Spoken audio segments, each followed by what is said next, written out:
Prime Minister Jacinda Ardern has congratulated President-elect Joe Biden on his victory, invited him to New Zealand and offered him the country's health officials to talk to about COVID-19. The Prime Minister says Mr Biden unsurprisingly described the pandemic response as his number one priority. He spoke very favourably about what he had seen happening in New Zealand and a desire to exchange further information and discuss what we had learnt. So that was an offer that I said we would be happy to help with. I imagine that there will be ongoing dialogue that may take place at an officials level, but that's an offer we were very keen to respond to.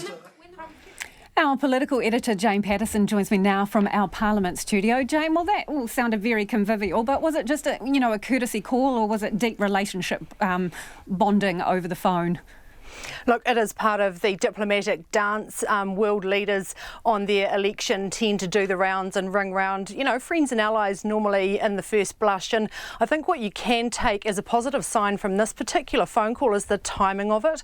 So Joe Biden, really, this included New Zealand in the first group of calls, including countries or after countries like the UK, France, Germany and Canada, and relatively soon in the transition period. And if you compare that to 2016, when it took Donald Trump several months to call Bill English, it took until February after the November election. So I think you can take that as a positive signal in terms of the importance that Joe Biden is putting on the relationship. But look, you would expect this to be a pretty warm and friendly conversation. Jacinda Ardern and Joe Biden, as politicians, have plenty in common, and they traversed a few of those things, including climate change and multilateralism more broadly. But obviously that focus still very much on COVID, particularly for Joe Biden.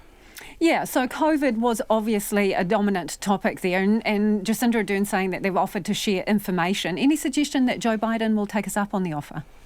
Yes, she said that it was very warmly received, the offer, and they sounded like they talked about COVID a lot. Now, obviously, Joe Biden is preparing at some point to transition into the White House, and he is trying to gather as much information and expertise around him as possible. So I'm sure that any offers from the likes of New Zealand will be welcome. And as you heard the Prime Minister say there, it would probably be at the officials level, and that's just sharing some of the response, but also that's with the acknowledgement that New Zealand does have natural advantages, including its border, that of course wouldn't be relevant to the United States. So Biden versus Trump, is it going to make much of a difference to our relationship with the USA with Joe Biden as president? Another important aspect again of this conversation, he used the word reinvigorate. Ms Ardern said he wanted to reinvigorate the relationship with New Zealand. Now, you can take from that basically that the relationship had cooled under Donald Trump, and I think you can see that from the nature of exchanges in terms of that leader to leader with Jacinda Ardern and Donald Trump, which were few and far between. They met a few times at bigger international events and spoke on the phone, and by all accounts, while those personal relationships at the top are very, very important, the work of government just gets on. The diplomats continue diplomatic to diplomatic and government to government. But certainly having a good personal relationship at the top really, really helps, especially when New Zealand has talked about, for example, wanting a direct trade deal with the US. It pulled out of the the Comprehensive Trans-Pacific Trade Partnership under Donald Trump. So signs from Joe Biden that he will be going back to things like that, including the Paris Agreement. Now, in terms of visits to the White House, Jacinda Ardern says they will be up. Any decisions will be up to the White House. Of course, Joe Biden is not there yet, so that'll be some way down the track. She said she did extend an invitation for Joe Biden to visit New Zealand, and she said that could, well, she didn't say it could happen, but there's an invitation from Australia next year to celebrate the Anzac anniversary. He's been invited to that, so she said it would make sense for him to carry on and come to New Zealand at the same time. Any suggestion he'd have to go into managed isolation, Jane?